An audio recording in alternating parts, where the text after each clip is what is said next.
evening, YouTube. My cushion oxidized. It actually suits my skin tone now. Look, right? I posted a video. Well, by the time you're seeing this, I'm gonna schedule this video for later this week. And the one that you're seeing, the one I'm talking about, where I did my face and went to buy toilet paper. I used a cushion with SPF, and literally that's all I did today. And then I put some lip oil, but you can't see it now. You can just kind of see the effects of it. So I want to talk about something pretty vulnerable now, because yeah.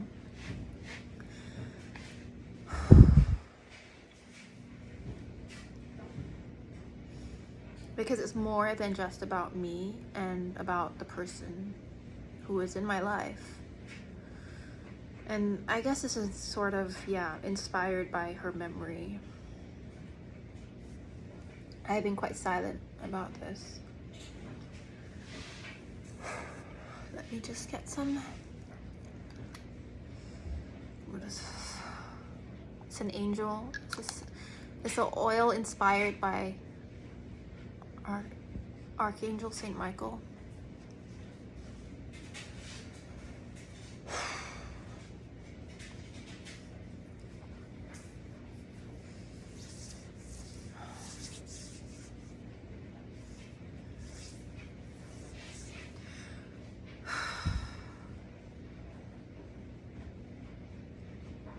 When I first moved here,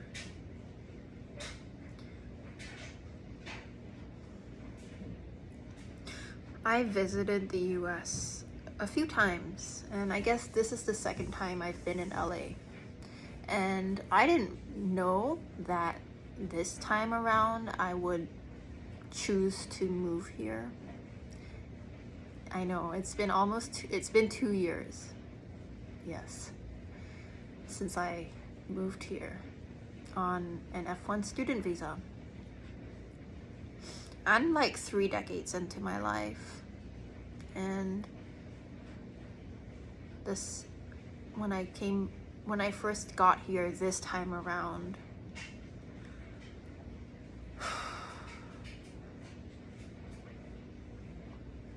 I received a partial scholarship to join an acting conservatory, which is probably the closest I think I will ever get to drama school on my own and out of pocket.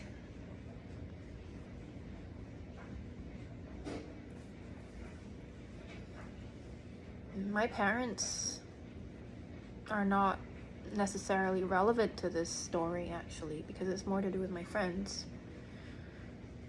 My friend, however, to illustrate our culture, it's not just about them. I think actually they're very open, embracing, and supportive, given the fact that they were born decades before the internet even existed. And what I will share is my parents, yes, both received university education in the Anglosphere. My father earned that as a scholar. Like, he was so good. So apparently he got the best kind of scholarship you can get, to a school which I don't feel like naming right now, but out of respect, I guess I will. He got top scholarships to both Cambridge and Harvard. Okay, that's the kind of man I was born from, whose genes are in my genes. blood of my blood. And at the same time, never once did my father ever look down on our heritage. Never. You know, he used to text me in Chinese, and we both went to missionary schools. We both went to Christian schools, okay? In Singapore. Both went to Christian schools in Singapore, and he would text me in Chinese. And up until we actually traveled to China together, and he saw me speaking pretty well with other Chinese people, up until that trip, he used to like keep pushing me to keep working on my Chinese and getting better at it and remembering my roots. And I had one other Asian girl in my cohort.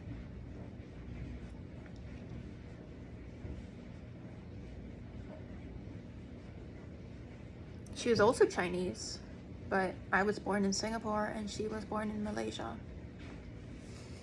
Like Michelle Yeoh, Malaysian Chinese. However, the first language of Malaysia is Malay, and literally I live across a bridge. We live one bridge across from each other in a country. Like, our countries are connected by a bridge, and the first language in my country is English.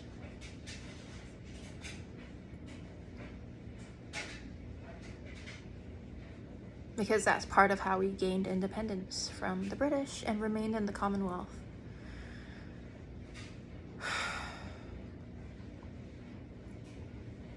So, yeah, my parents and I were both all born in Singapore. I guess I'm second generation Singaporean. And my friend she's actually 混血, like mixed race. She had some Eurasian genes, so she had some European tracing genes, and was traced back to Macau, right? Macanese, which used to be a colony of Portugal. So it was like a Spanish speaking colony. And that's where we get dan ta, right? I mean, Hong Kong is kind of where I know dan ta from, right? But I can't remember the Brazilian Portuguese name for it. Pate de nata? I need to Google this later. I will ask Uncle Google. But so you can see, like, both of us were raised in Euro-colonial environments, and Malaysia used to be part of British Malaya, right? So both of us came from former British colonies.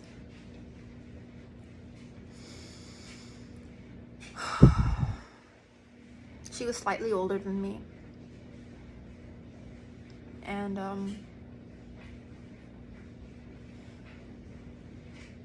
had beautiful natural eyes that were of a different color, I think. Yeah. And hair that was Eurasian.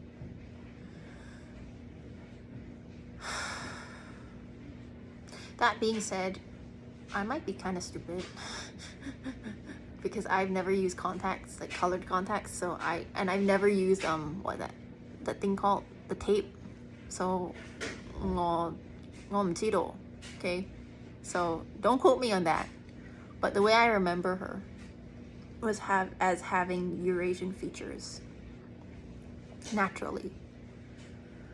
So yeah, like in our home market, her features are more pretty than mine. You know, she's cuter, prettier, all of these. And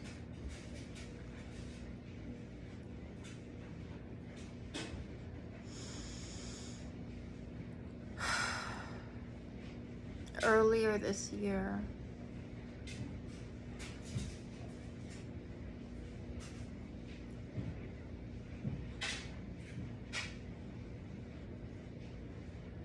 well, she's just not here anymore. I don't know how to talk about it. And I deliberately chose not to ask how it all happened. Although I do know, and from what I heard, it was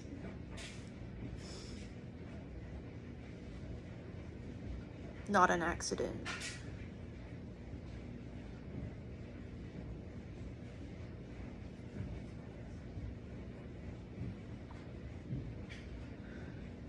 But that's as far as I know, because I just don't want to know. You know, I don't want to know the details. I don't know if I can go there. I'm terrified of horror movies, okay?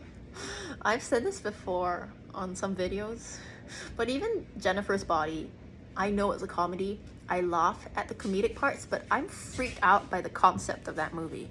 So regardless of what people think of the acting and the actual cinematography, whether or not, you know, like it's a set and everything, but you ask me to get close to that concept, I'm gonna freak out, bro. It freaks me out.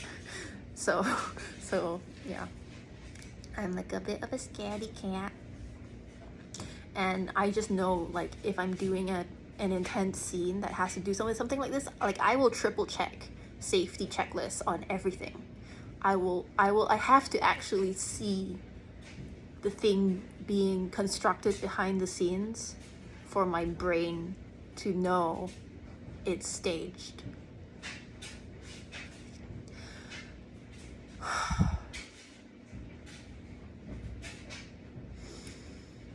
So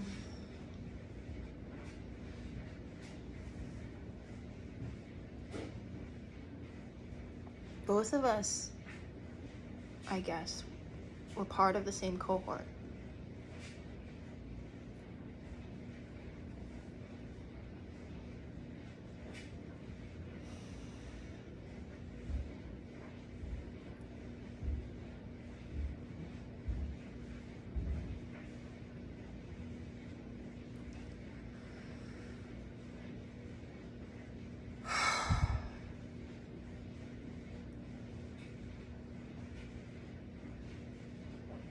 And not only were we the only Asian people in the same year,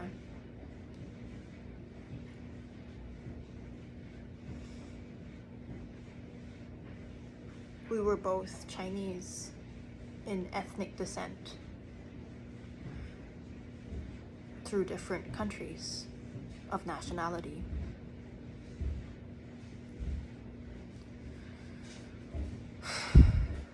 So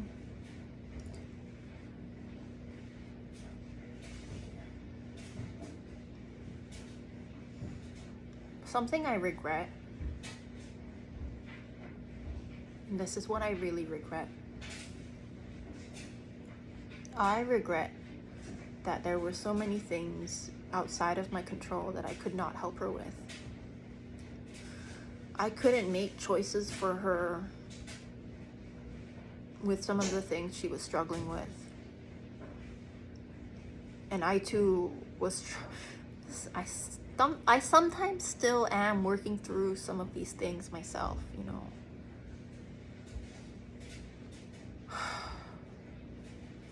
And both of us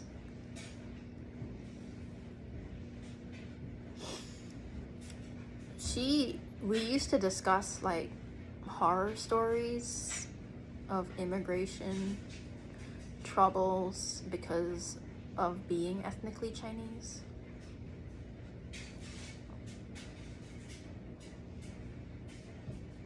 Especially to do with working in this country, in this economy.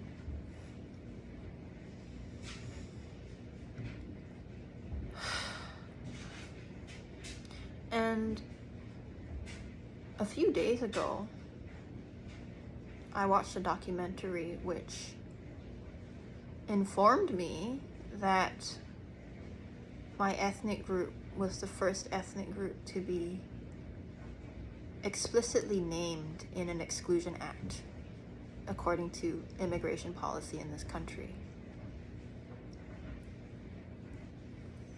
And The only exceptions to that were merchants, diplomats, and scholars.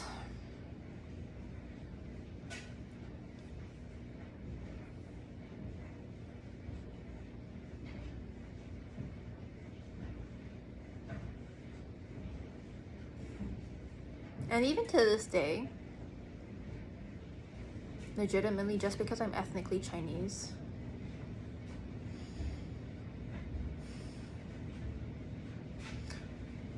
aren't there white people who can also be spies for other nations? Just putting it out there.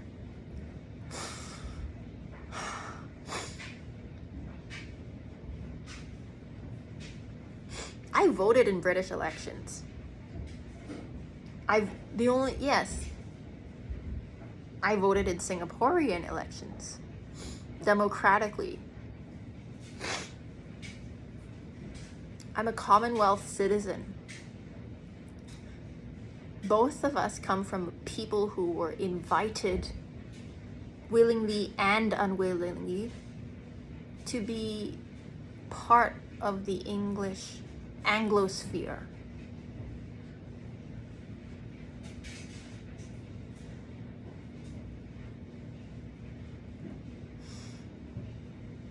Like, why would you come and take our tea, our porcelain, bone china, silk, art, put it in your museums, and not expect us to want to go visit? Not expect us to want to come and visit. I don't understand. You know? Question mark. Why?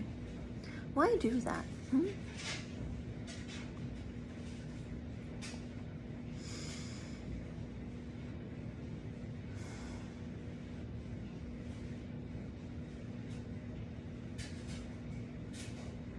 And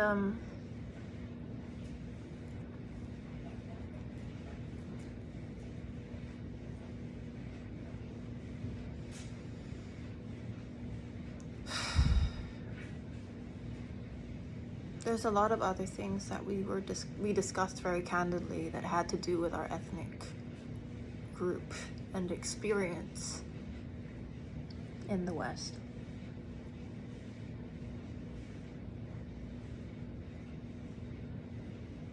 I think I was actually in a really bad place, honestly. I remember being so depressed and being like, the only reason why I'm here is because of the industry and my career. Like, I don't know why I'm here. I don't know why else I would choose to come here and live here.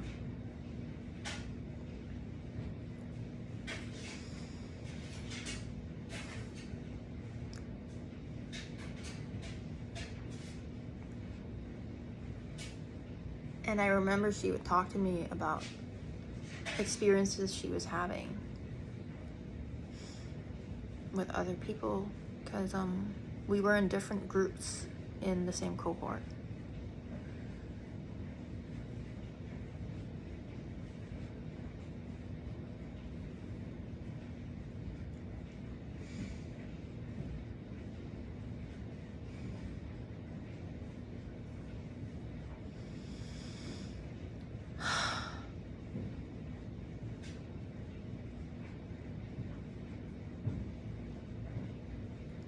And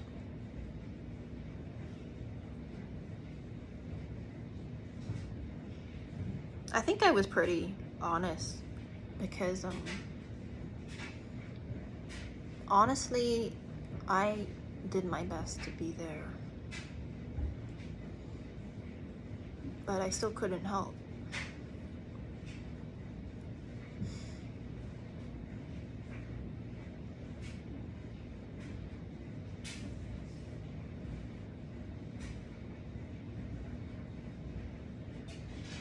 I couldn't help her when she felt undermined by scene partners. I couldn't help her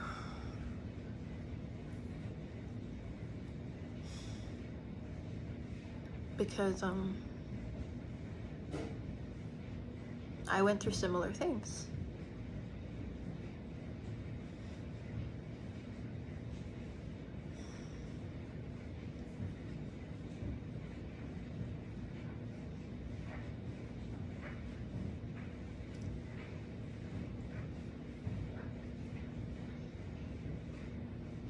One thing both of us struggled with a lot was the lack of a real support network.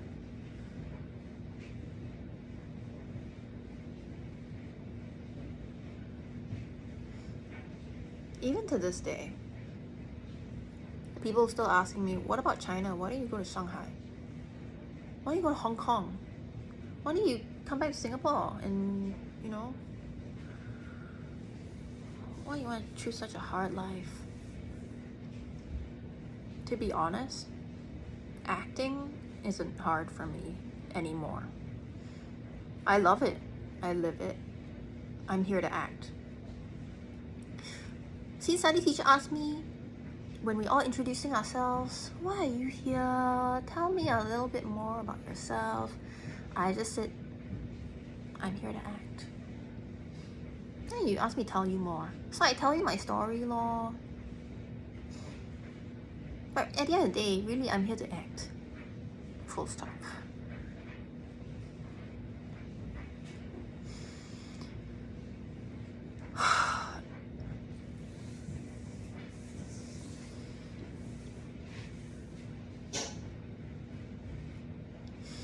And literally, as someone who just this week found out that my insurance did not cover an annual checkup, and therefore I have to pay out of pocket.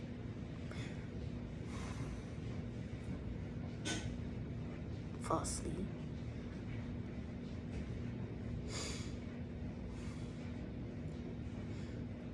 Secondly, does not have a car. Does not drive on this side of the road like the rest of the Americans. So she and I actually, we used to walk to places. And when we went to eat hot pot, we shared an Uber. Because neither of us drove the American side of the road. Or had a car.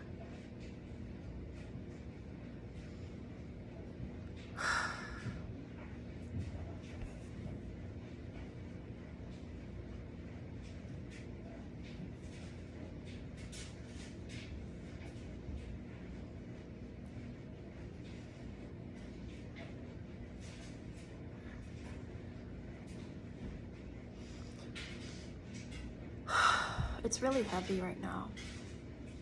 I'm still processing it. I just feel a lot of regret for her life. And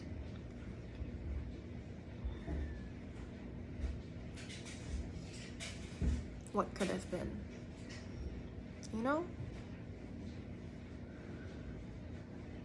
Because, I don't think it's anybody's fault.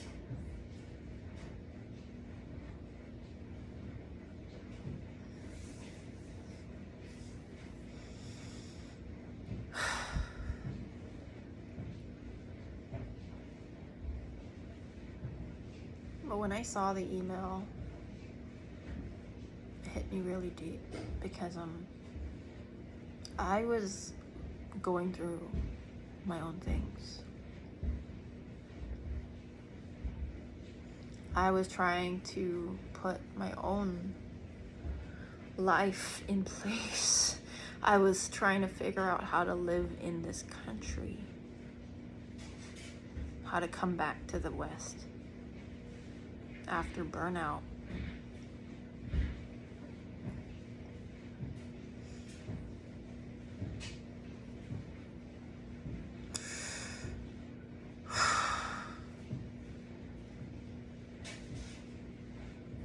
And I think it's because I've had the experience.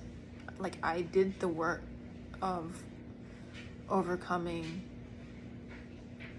physical assault, literally just because of my ethnic appearance.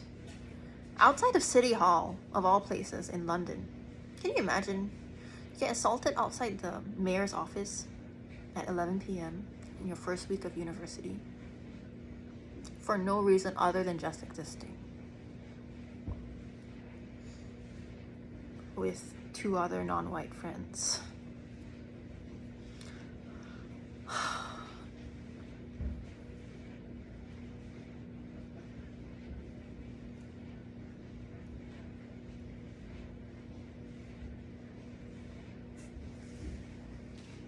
I do sort of feel a sense of obligation.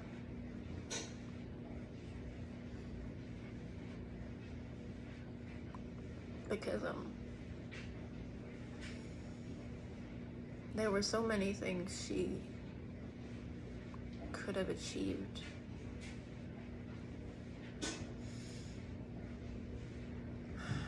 And yet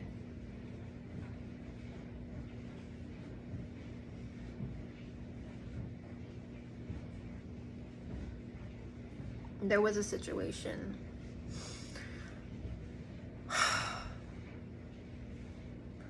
which I hope she does receive real, or her soul will receive justice for.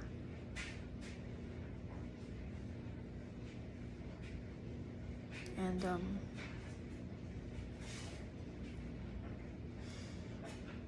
I just want to say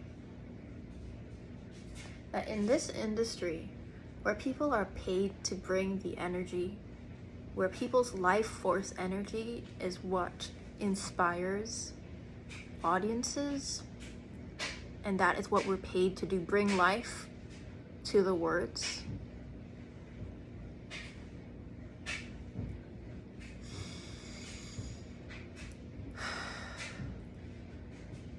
Anyone who tries to exploit that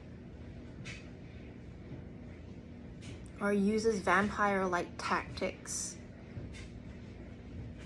to increase their own life force influence,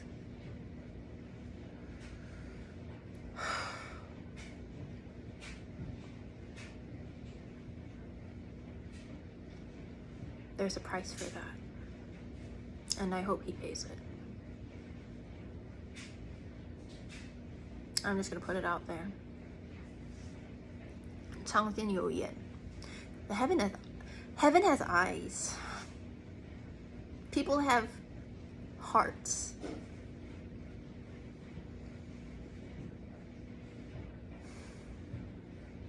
It's the circle of life.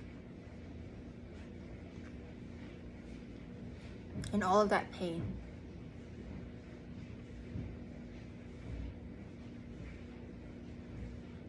I hope it goes back to the person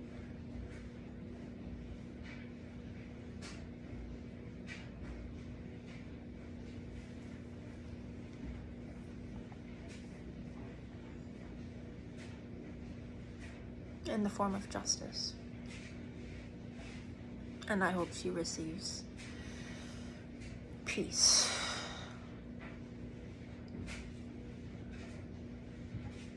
Because yeah, I'm still carrying the torch.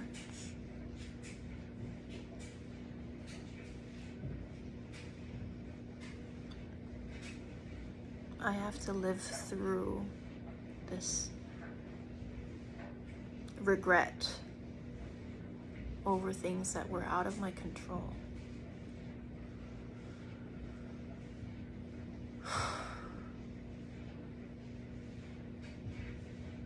That affected both of us, and that I couldn't help her with, because and I think this is why I follow people like Viola Davis. And I'm so inspired by her memoir.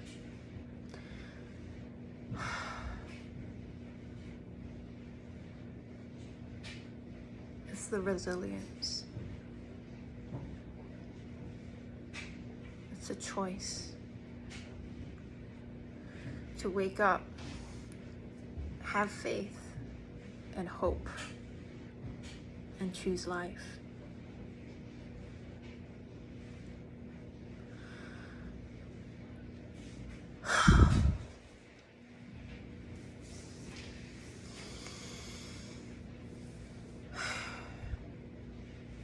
And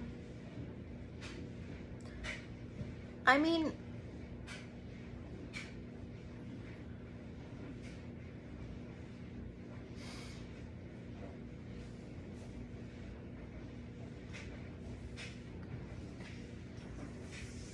here's an example.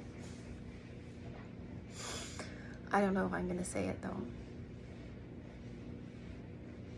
I will. You know, right?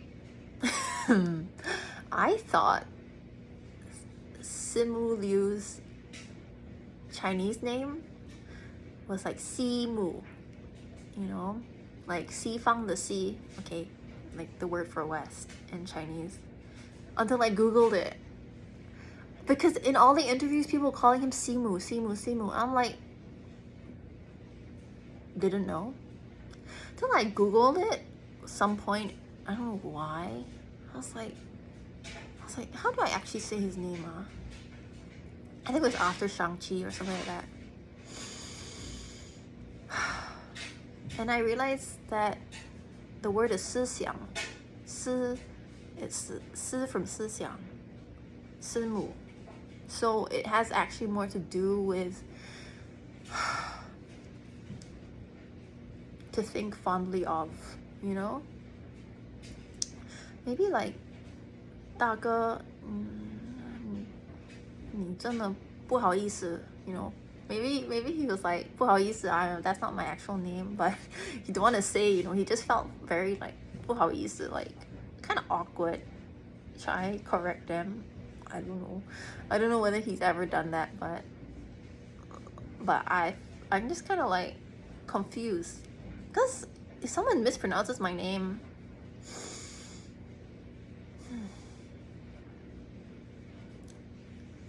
my friend had her name was in English characters, but people still couldn't pronounce it for some reason, you know. I don't know. So she would make a joke about it so that people would remember how to pronounce it.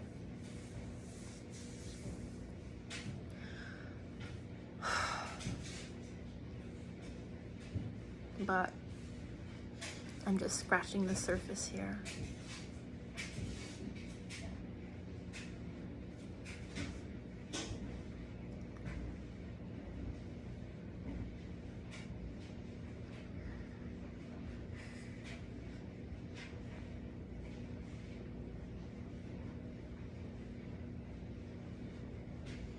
I just don't think that this is something that should be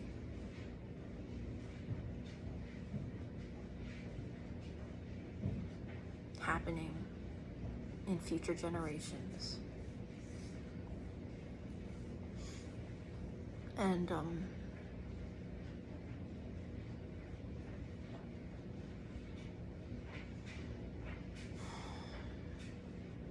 it's time to let it go.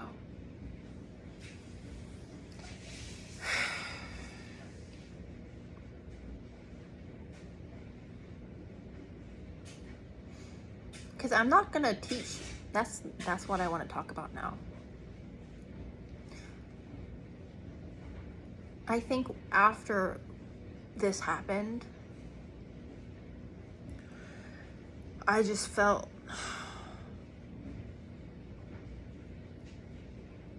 a deep desire to just exist and be seen as a non-white, like a Chinese person who is an actor and also is Chinese. Like, born into the English language, dude. This is my first language, you know? And sometimes people are shocked that my English is better than theirs. Or you can thank your missionaries for that. You know, if you're not happy that I'm here and I exist, maybe you should write a letter to Christopher Columbus and tell him to stay home. All these time, like literally. That's something I wish I told that girl who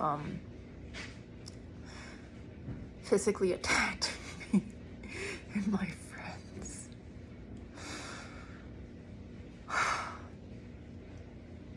And her boyfriend. her man. I don't know who he was, but I really wish that I had the audacity she had to tell her that she should go and write a letter to her ancestors and ask them to go home. Take that energy and give it to my ancestors, please. No, my ancestors let you drink the tea, bro. They quietly watched you sell tea dust to the world and popularize it as British tea. Like, make it make sense. Make it make sense. So yeah, going forward, all this kind of energy that comes at me of like people projecting their fear onto me, I'm gonna be like, write a letter to Christopher Columbus and all of his friends and put your emotions in there. And then you can make a circle, burn it, and ask the ancestors to bring it to him. You know? You tell me for what, Huh? It's kind of a bit late for this, you know. It's a bit late for this. It's like 200 years too late.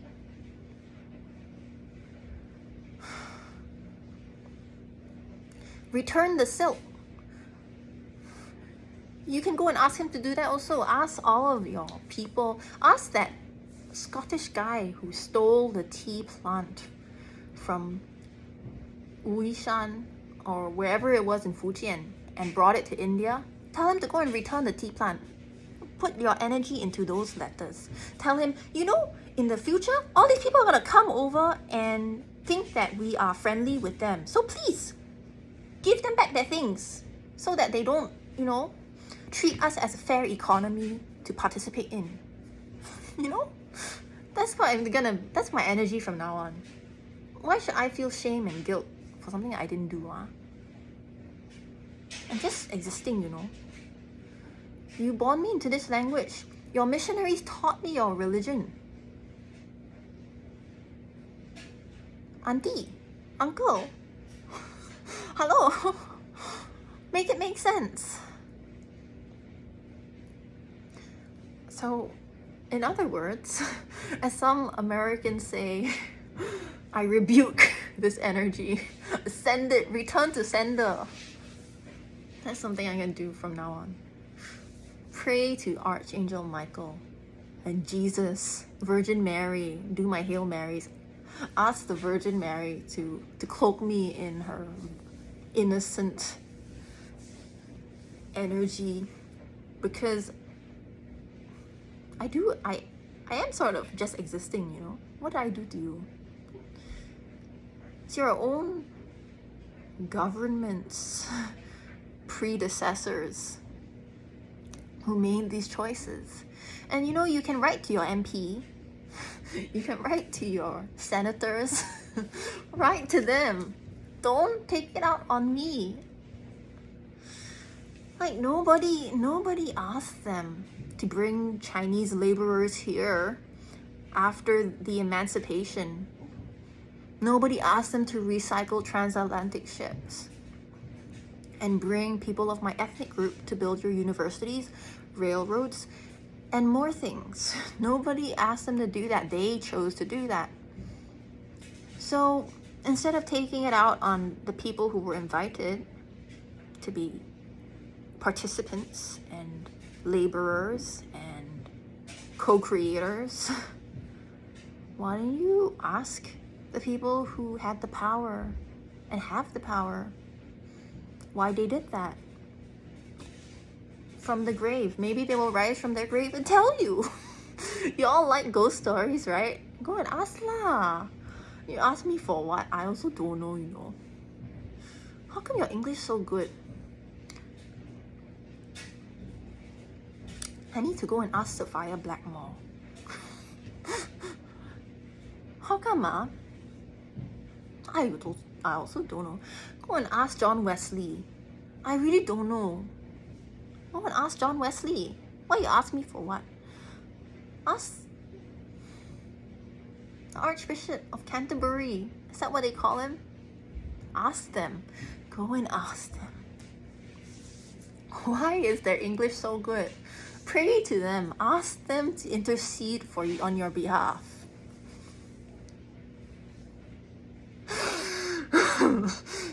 I can just see that being an SNL sketch. That would be hilarious.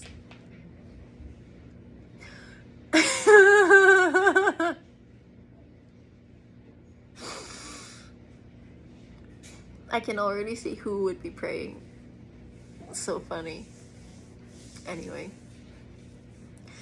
The second thing I'm gonna do is I'm not here to teach people how to see me. You know the word China in the English language? It comes from the Sanskrit word for the Qin dynasty. It's not even rooted in my language. In my language, my ancestors came from the Middle Kingdom, the central country. We come from the Zhong. We see our homeland as being rooted in the center, in our center, and everything around us is the rest of the world. See, you know, like we don't see ourselves as Easterners, and that's a very Western concept.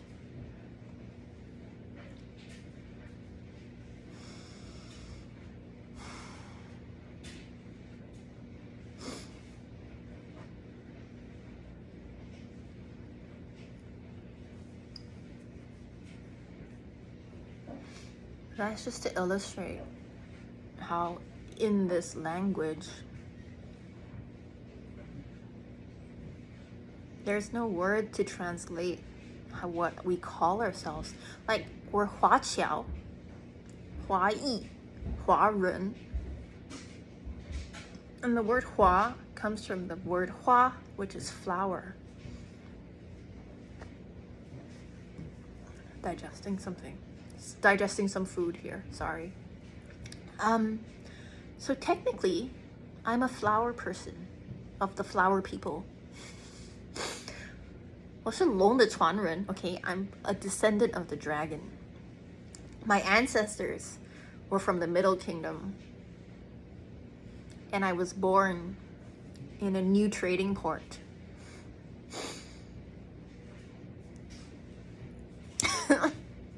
If you want me to use my language and translate it into the English culture, that's how I should be seeing myself. Truly.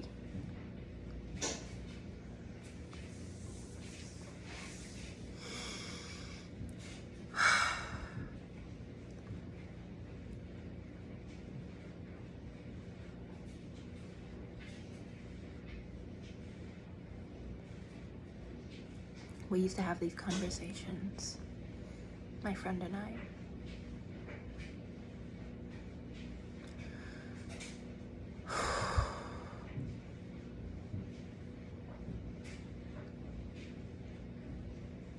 And now that she's not here,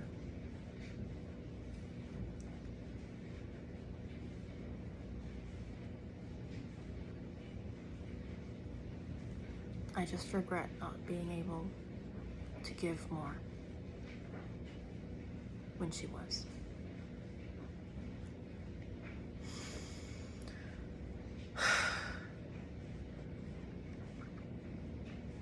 To do more. And yet, deep down inside, 我自有分寸. 我自有分寸. I'm gonna get the pinyin right. 我自有分寸, which means I had my own sense of aligned action and what was proportionate for me to do and what was not my responsibility, and therefore not even the word responsibility, not my autonomy. You know what I mean? Like, can you 自由分寸? I said that in 4 words, and still it's taking me more than 1 sentence to elaborate what 分寸 is in English. I myself know what is in my position to do as a friend. And I wasn't able to be there for her for like 6 months before this all happened. And I did my best to help, to say how boundaries needed to be drawn, and to try and help her focus on what was in our power.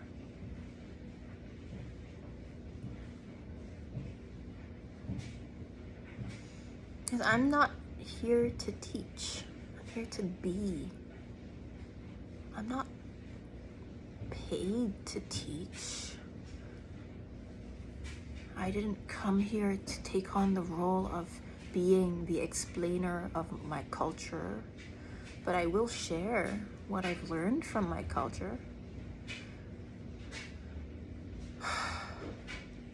I'll share what it means to be of the flower people and the descendants of the dragon.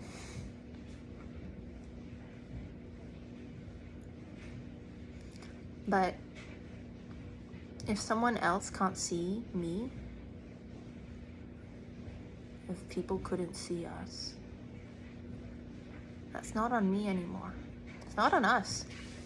You know, y'all took the tea, y'all took the ceramics, y'all took the bone china, porcelain, the silk, y'all took the zodiac heads from our palace, put it in your museums, and you still don't know, you still don't see and feel what it means to be Chinese. Y'all are still so afraid of us when we are human beings, you know. And your ancestors were so scared of retribution for what they did that they poured all of that guilt and fear into a fake Chinese man, a villain, a mad scientist that they made a fake name for and that white actors have always portrayed. It's not even a real Chinese man. Spoiler alert. It's always been played by a white man. It's not even yellow face, it's yellow embodiment. It's not even like, yeah, like I don't identify as yellow, bro. Look, my face. There's peach undertones, there's olive, it's reflecting like a pearl, you know.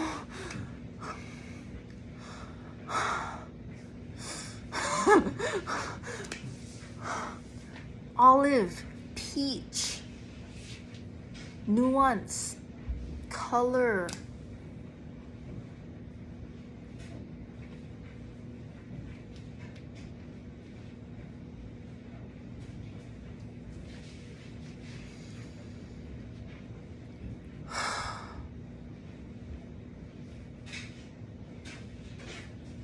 My hand is slightly more tan because of the sun exposure, because I wear like those UV long sleeves to go hiking. So it's only my hand that gets exposed to the sun, and it's actually you can see the shade is like there's a gradient here. That's the beauty of my skin tone, okay? There's shades. There's not just one tone. There's like, you know, there's like the peach, there's the pearl, the olive is somewhere around there, you know? There's at least 3 different shades going on here. And then I got another 4th one on my hand. And my friend was like that too.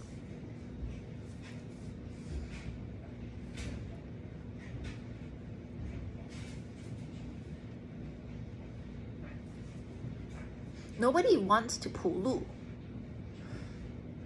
Nobody likes being a pioneer until after the pioneering is done.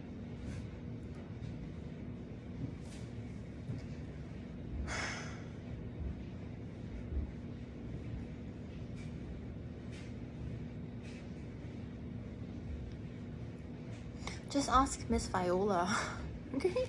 Ask her. She'll tell you like it is.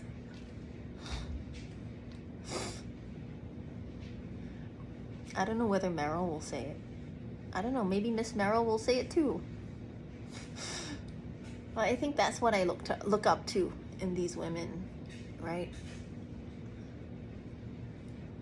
Auntie Michelle will probably say how she feels. She don't care anymore. She didn't tell you like it is.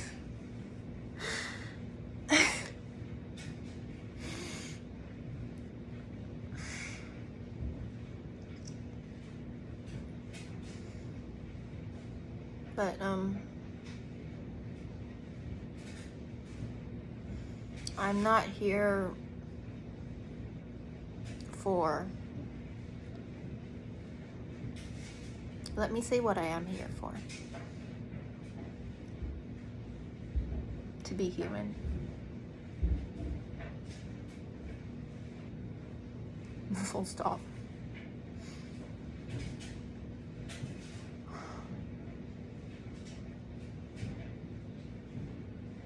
And I guess I'm still grieving.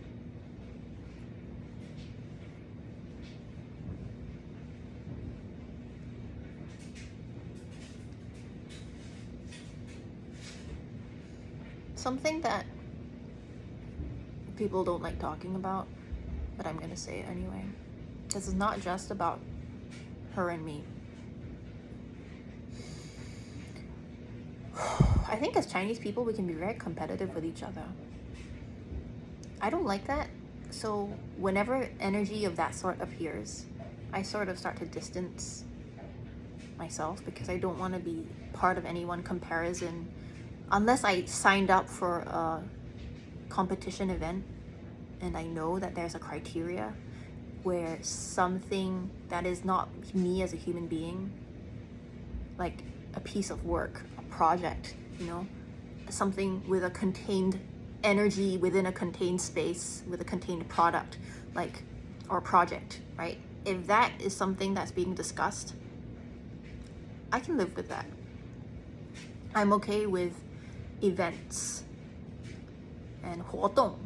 Okay, I'm okay with competitions as a healthy framework, right? With structure and contained energy. But I really I don't look at the next Chinese person and think, like, what roles is she gonna take from me?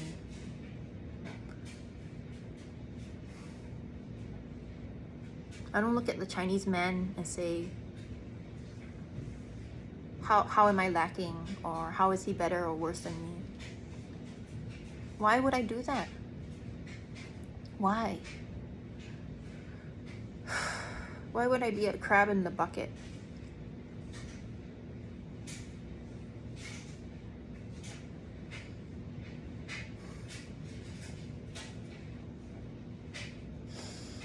So even if you put me next to another Chinese person, I'm gonna see them as a human being. Yeah, like my friend was smaller and cuter. I'm pretty sure boys liked her a lot.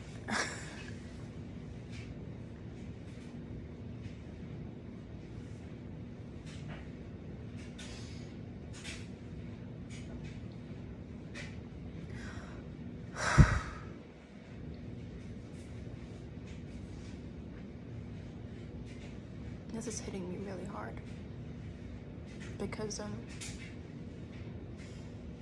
now I'm truly alone, and I'm not alone in some of the things that I know I felt and that I was going through.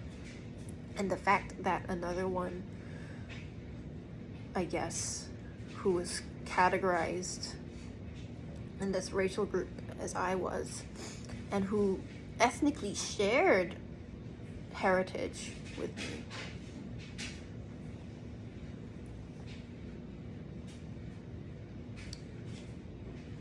felt like they were in such a desperate situation.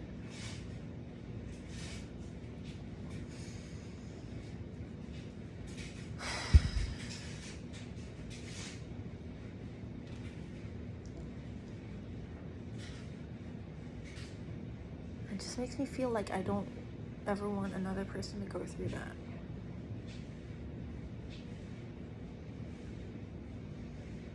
And I know it's not in my control. And there's nothing I can do about it.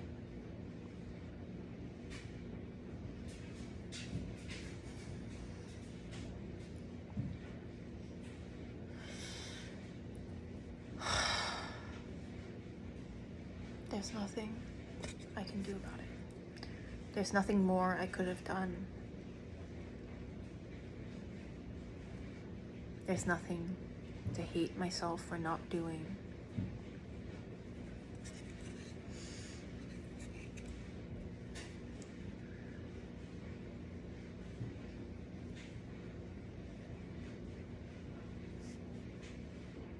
We did have one conflict, but it wasn't because of us.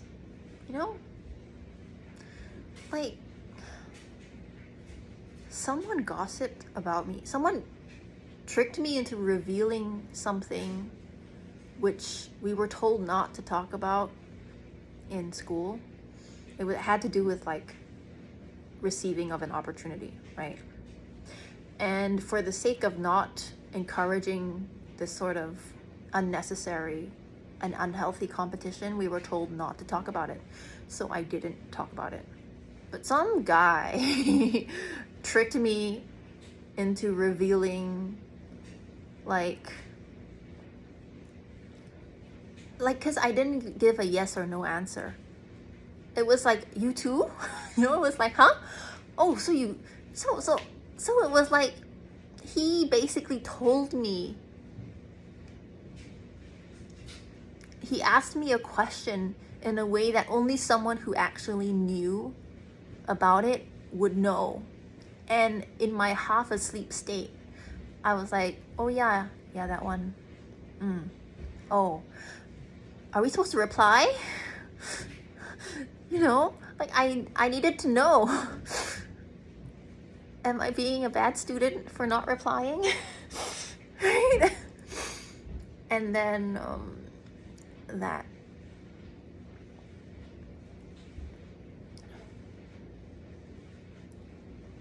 became something out of my control. And it just so happened that the next person who confronted me about it was her. And I had to be like, look, it's not personal, but in the email, I'm not supposed to talk about it. No, we're not even supposed to talk about it. So please do not put me in this position. You know? Like, and now I know. I'm a little bit wiser.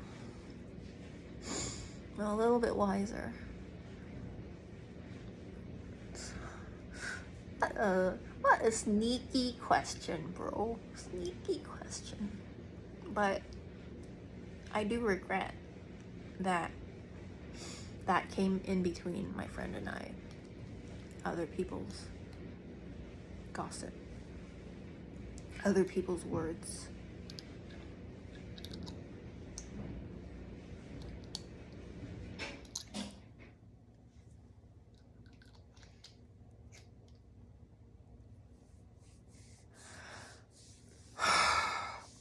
Other people's comparison of both of us, even though we look nothing alike. Yeah. Even the color of our hair and our eyebrows and our eyes and the shape of our eyes is entirely different. Maybe the only thing that I look close to her alike in is my, like, the nose bridge, maybe. That's like the closest thing that we share in terms of appearance.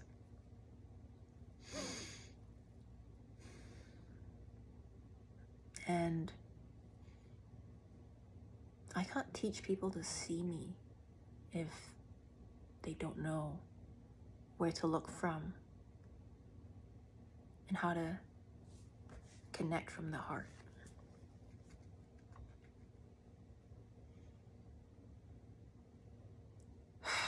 You can lead a horse to water, but the horse has to drink.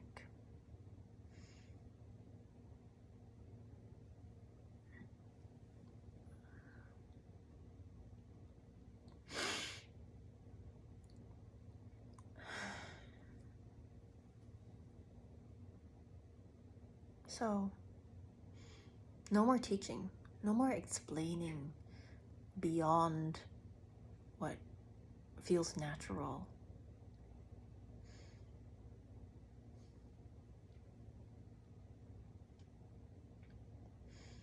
I'm gonna just be, tell my story, tell our stories,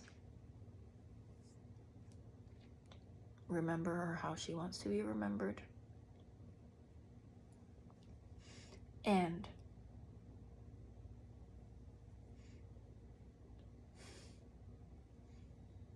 there were some things, earlier in this video that I mentioned of being a confidant. And my mom and I, my sister and I, we all know who this person is.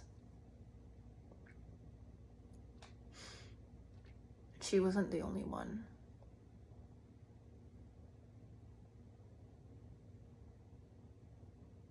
I mean, I'm not naming any names anyway.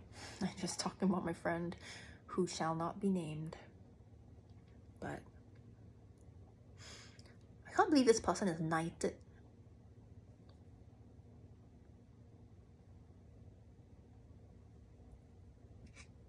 I can at the same time. When I lived in the UK, I got to know some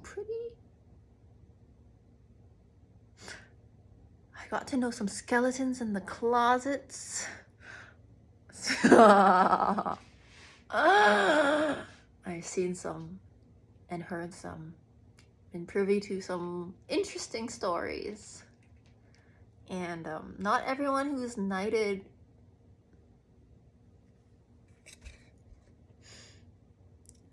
the man. I wonder if the man who stole the tea plant from Fujian and brought it to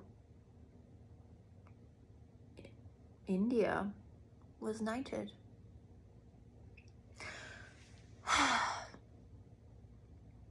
C'est la vie. It is what it is.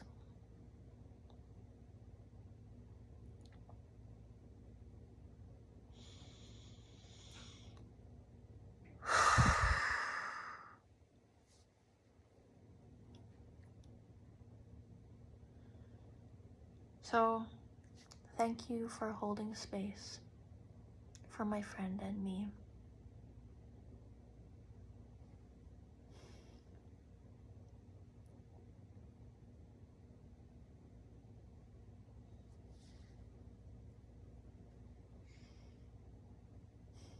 Heaven has eyes.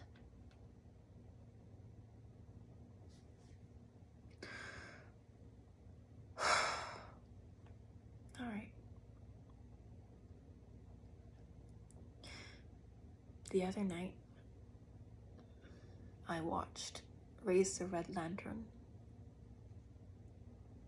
on the recommendation of an acting teacher. And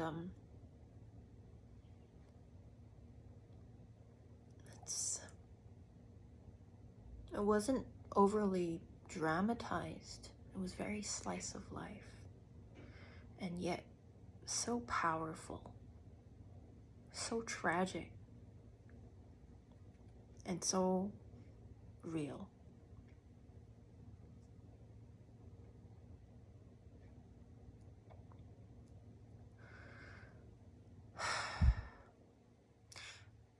And the ending, without going into spoilers, was just very real.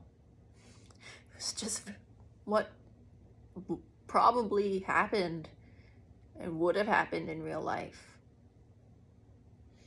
I think that's what made it scarier than it was. It was very artistically matter of fact, and makes me feel a little bit more comfortable leaving this video as what it is. Just a girl holding space for grief and regret over the loss of a friend.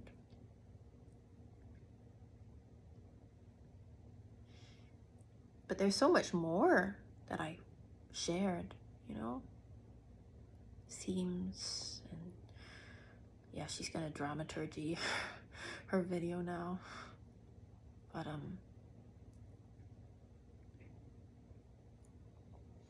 I just can't believe that's 2025 and two girls who speak perfectly fluent English. Hello, English is my first language, right? It's my parents' first language.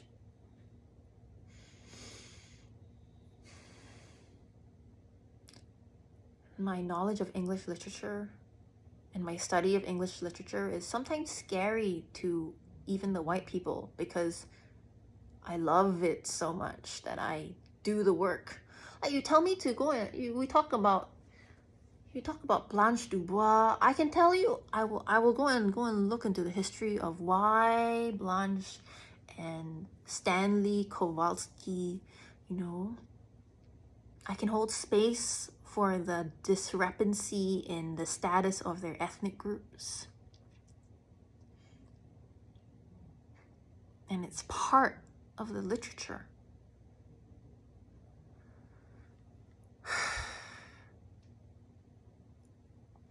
And for some reason, I feel the need to come on here and be human, because she's not an AI.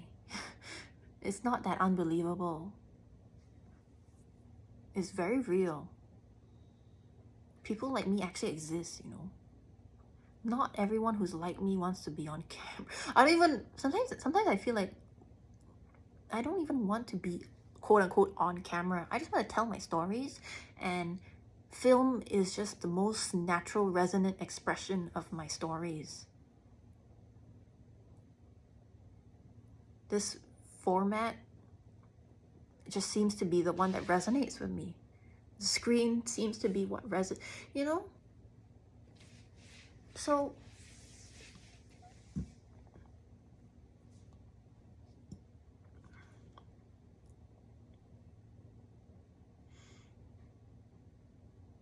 in real life, people like her and me, not only do we have to face all the same issues that a lot of white actors face,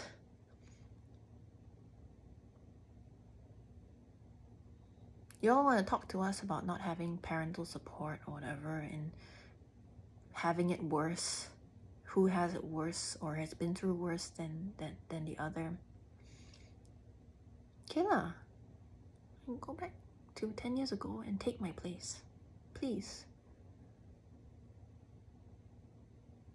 Be the person literally casually walking down the street and then being accused of being a liar because all people of my ethnic group, apparently according to a woman, begging other people for money and then threatening me, asking me for money. Take my place. Talk to the woman in my body. Go ahead. And then after you've done all of that, then I permit you to tell me that the fact that my parents and I have a pretty good relationship that I've worked on a lot in my life is fortunate compared to what you've got. Because I didn't sit here asking to be compared to. I came holding space for even the characters like Blanche, who were born into privilege and whose families probably were, hate to break it to you, owners of slaves. I can hold space for all of the nonsense she went through that led her to a place where she's on a teacher's salary and her inherited wealth is crumbling in front of her eyes and her home has been reduced to nothing. And at the same time, I'm not gonna teach another person who has the wealth that was stolen from my ancestors and put into their museums, sold as commodities in their markets, worn as clothing in silk. How to see beyond the skin and feel from the heart.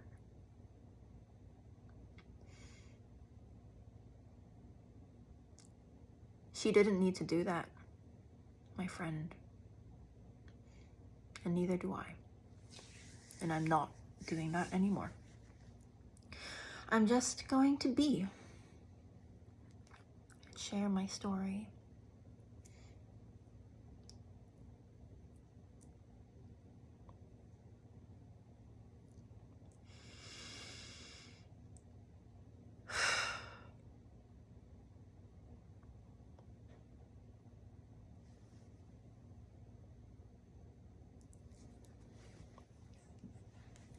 I know there's one more thing that I want to say,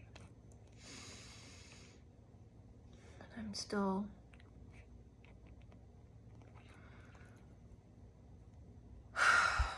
holding space for the words. It's just all really heavy right now, but I know it has to do with acting. I mean,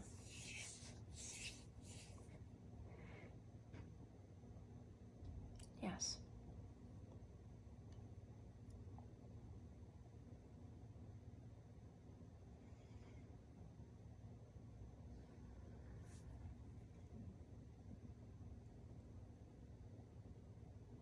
I'm going to keep being myself. I don't feel shame over the past.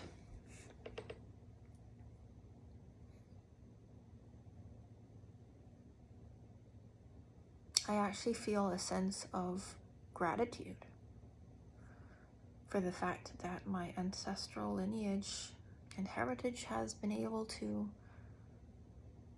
find its own path and exist and continue to exist.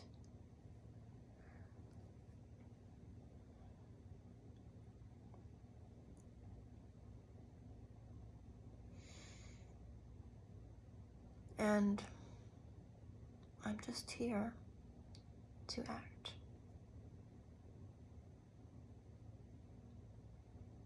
And I'm not talking about the shadow sense of the word that people use as a euphemism for something else or a metaphor for something else. The word is also in the word action, right?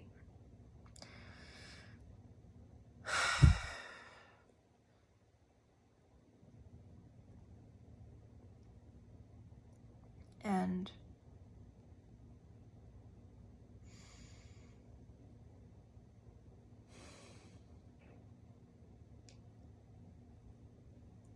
I'm just gonna keep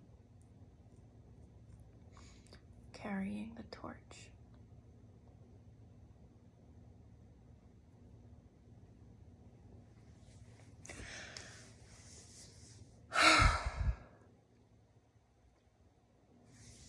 Okay.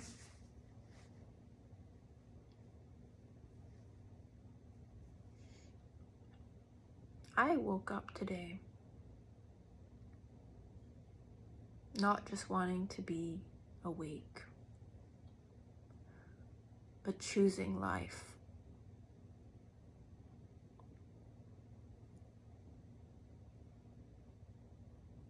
And I think maybe this is why I know now is the time. Because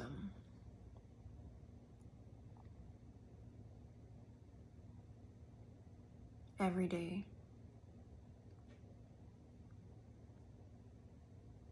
I wake up and choose life.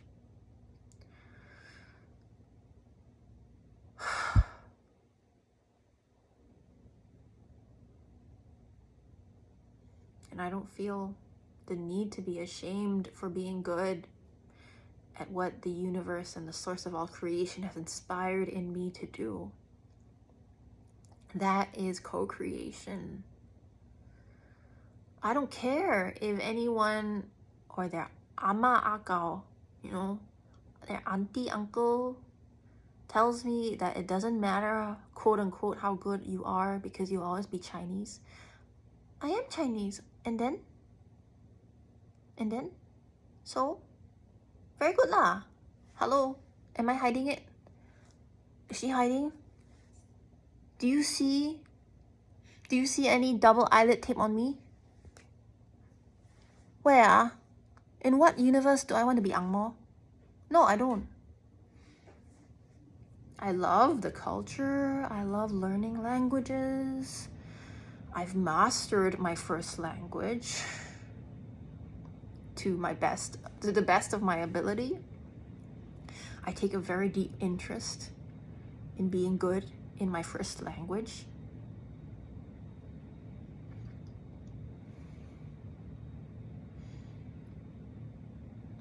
But okay lah, yeah, I'm also Chinese lah.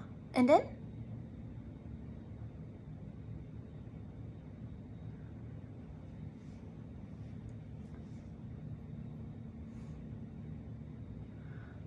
And then what? What's wrong with that? Huh? Okay, so? Do you even know what that word means? That is the energy. The same audacity that some Angmo can take to say that to me, I'm gonna have that audacity in being myself. It's not even unapologetic because there's nothing to apologize for. Why should I apologize?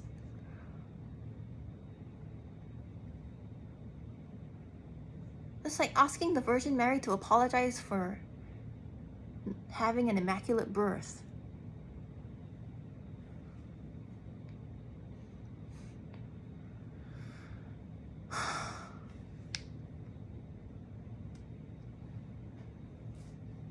Okay. I'm good. And then?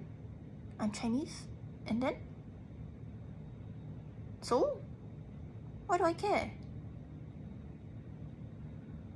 I still question mark, Am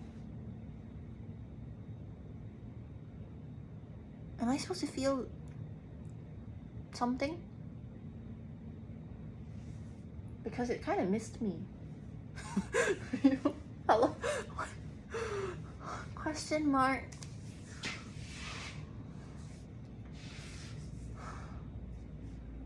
And that is the audacity that I'm gonna keep having. You can't take that away from me.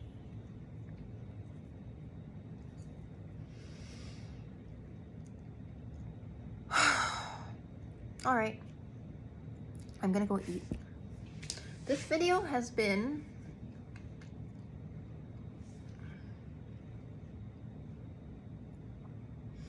I just keep feeling like I want to keep holding space for her. And I know it's time. It's time to leave this chapter in the past and let her go.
And you know what?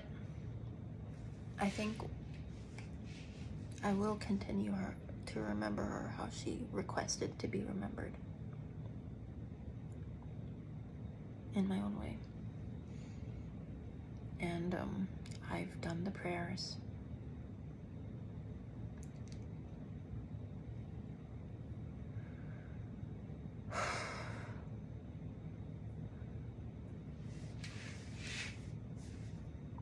I have faith.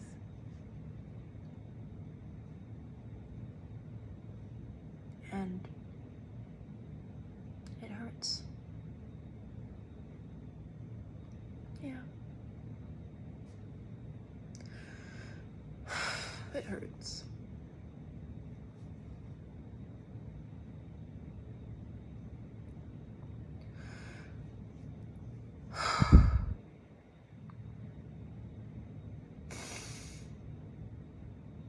Oh God. This is the first time I've actually cried about it. I think it's gonna be the only time I allow myself to really cry about it.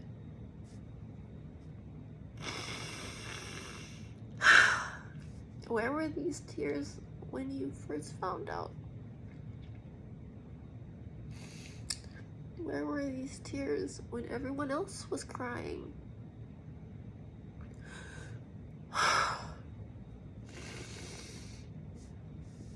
Now I know why my acting teacher asked me to watch Raise the Red Lantern. Literally in the opening scene, Gongli is having tears, but it's so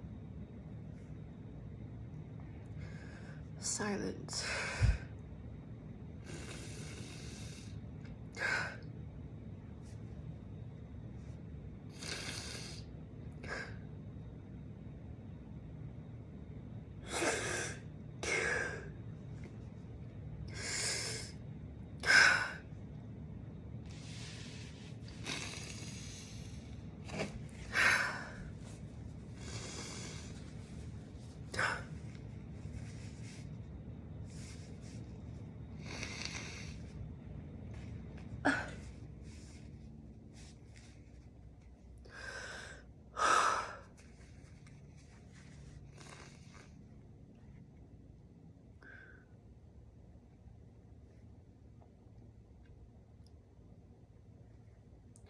It's not fair. What happened to you is not fair. It shouldn't have to be this way.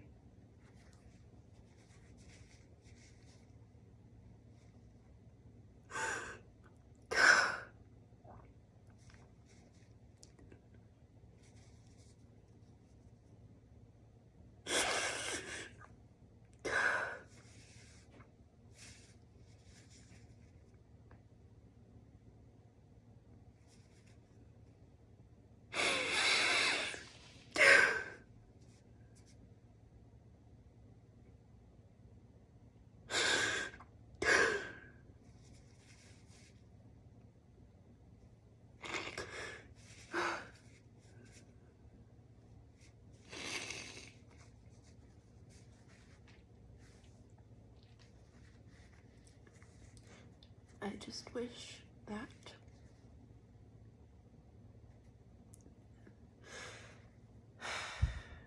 you receive the justice, the retribution, and that retribution is served.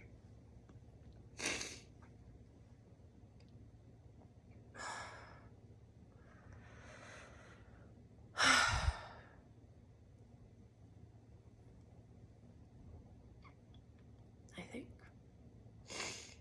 that's the only thing that I have to say.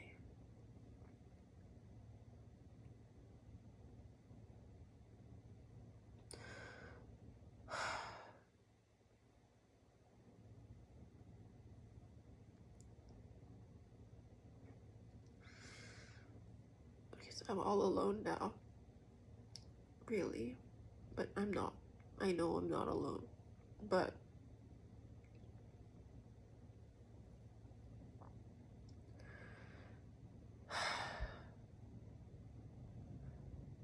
I feel left behind.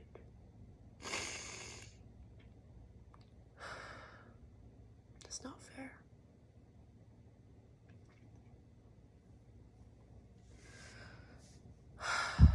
What happened to her is not fair.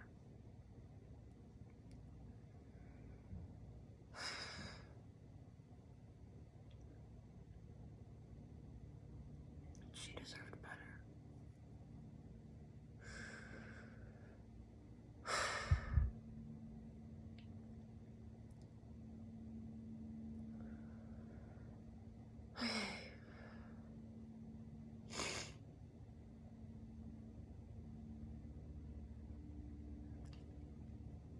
Thank you for holding space with me. I know this is the second time I've said it, but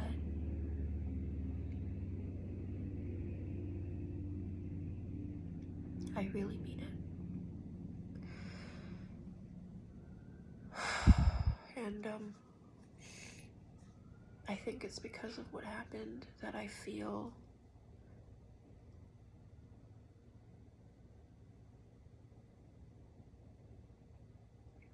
a sense of, if not now, then when.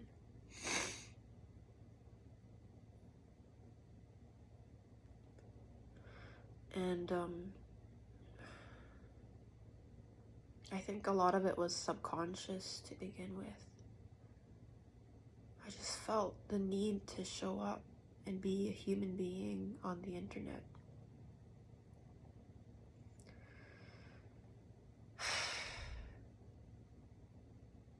And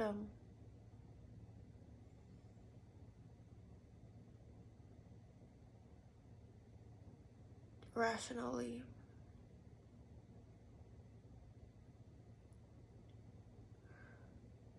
this channel is kind of dedicated to my craft and my profession. And so much of my craft and my profession is about empathy for the human story and holding space for human inspired stories. And I think that concludes the third thing that I want to continue with, to keep going forward, to commit and recommit and stay committed to my path as an actor, to take aligned action for both of us in any ways that I can, in my own little way. I say little because it's just me, one person, one spirit, in remembrance of another spirit, another soul.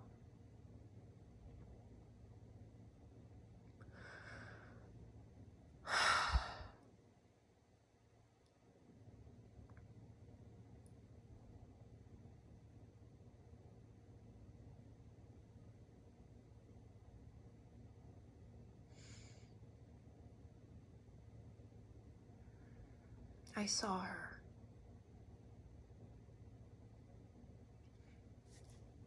From here. From here.